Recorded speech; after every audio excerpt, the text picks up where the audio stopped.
Apa? Oh pengen. Oh Pengen Mas Anu. Nek no Mas. Pengen. Wis rampung. Kak pengen yo. Beda yo. Nek no Mas. Asik. Asik.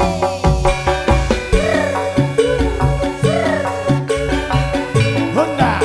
Unggul.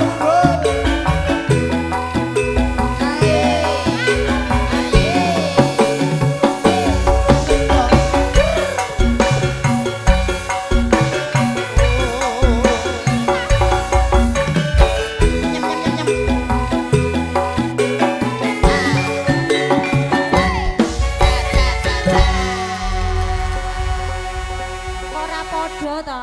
Memang piye? Lah piye to? Iki sing ngene iki aku kok. Lah malam ter. Kowe mung bareng apa mau? Ya kesegakane kok. Piye? Segane. Sudah kok nyem iki Mas arep mangan. Aku pas ngene mau piye? Nyem.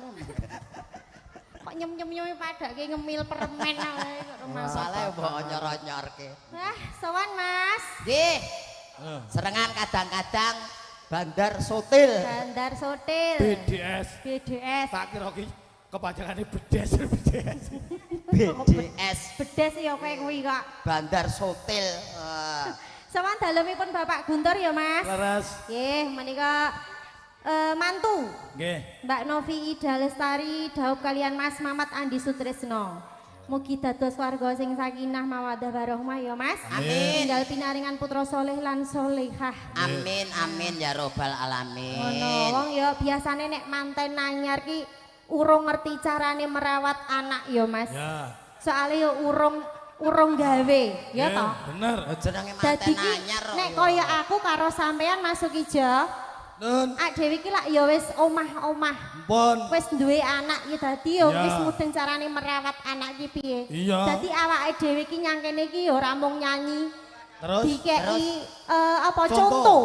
Contoh kanggo Mas manten karo Mbak manten iki carane merawat anak besok ki kepiye ben ngono. dadi wong pengalaman. Oh, Iya. jadi terus ibarate kowe Ibarate aku ki Mbak Novi.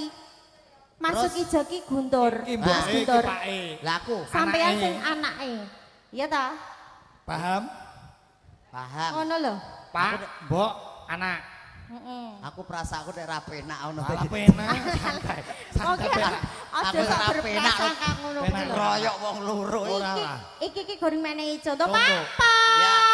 Pakmu. Dalem, Mbok. Wis esuk Pakmu, Ya. anake ndang digugah. Kon Ki ndang sekolah. dimandiin. sik. Ya Wong jenenge ta?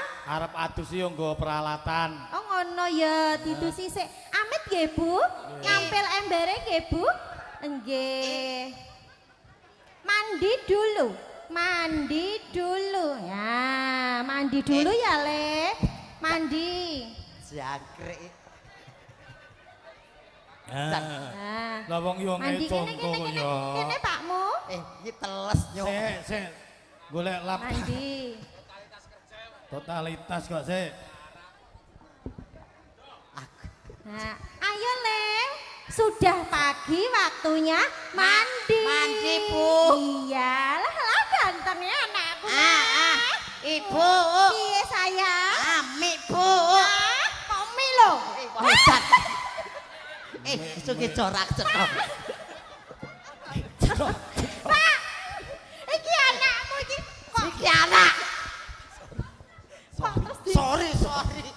kok sore iki lho. Kuwi anak yo, kuwi anake awake dhewe lho. Wah, cetok. Kok ya Alah. ayo mandi. Maafkan bapakmu ya, Le. Anak daden-daden lho rusak kene. Iki ki anak menungso. Rumah samu pementok kok piye mbok angkremke. Kok Etok. Kowe etok-etoke kancane remuk etok-etok. kok aja dak sia to pakmu Anu, iki Bu. kok ya. Piye sayang? Pake matine kapan iki? Ki pakmu kandung lho kok matine kapan lho? Nang anak sio-sione ram. Ora ki mau bercanda kok Bercanda. bapak bercanda. Mandi dulu, mandi Mandi dulu. dulu. Dilepas bajunya ya, Le. Ngawur. Iki tok-tok men dilepas. Lho jenenge kok Ya nyambut saleh. gawe ki ya totalitas. Menehi Apa contoh kata Mbak kok? manten ki ben piye carane ki ben mudeng ngono lho. Wong edan.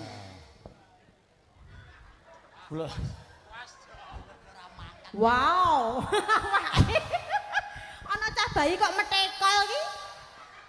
Ah, dadal delok awak wis pira? Coba nek ngantem Sukijo piye nek ngantem? Mah kok garan pancing. Aku ngerti ora mangkat. Piye to? Jalukan lho ki. Pak Guntur ra sida ewah ora mangkat. Oh, ngapa ora sida Oh, sini arep-arepe kowe ya. Ayo mandi dulu. Ya, Duduk mandi. Duduk yang bagus mandi. Nah. Didusi Pakmu.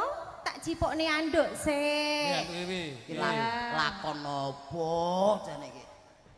Ngono kuwi Mbak Nopi. Besok nek arep ngerawat anak ki ya kaya mangkono kuwi Mbak Nopi, dimandiin pas pagi.